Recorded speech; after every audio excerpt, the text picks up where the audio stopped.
Hi అండి. ఈరోజు నా స్టైల్లో చేపల పులుసు చూపిస్తాను.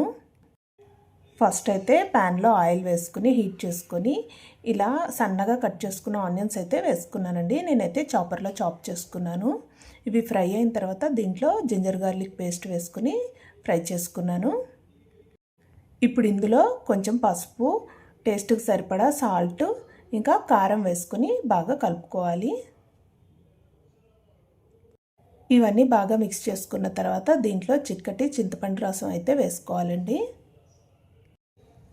ఈ చింతపండు రసం చిక్కగా వేసుకుంటే కర్రీ అయితే టేస్ట్ బాగుంటుంది, అలాగే త్వరగా కూడా అయిపోతుంది. ఇప్పుడు ఈ పులుసు కొంచెం మరిగిన తర్వాత దీంట్లో ఫిష్ ముక్కలు వేసుకోవాలి.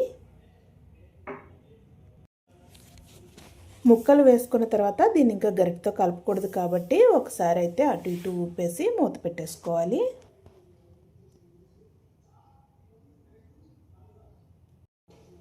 చేప ముక్కలు అయితే త్వరగానే ఉడికిపోతాయండి. ఇప్పుడైతే ఇందులో నేను జీలకర్ర వెల్లుల్లిపాయ మిక్సీ పట్టుకుని ఆ పౌడర్ వేసుకున్నాను. ఇంక ఈ పులుసు అంతా దగ్గర పడిన తర్వాత దీంట్లో లాస్ట్లో అయితే గరం మసాలా ఇంకా కరివేపాకు కూడా వేసుకుని ఒకసారి ఇలా కలుపుకోవాలి.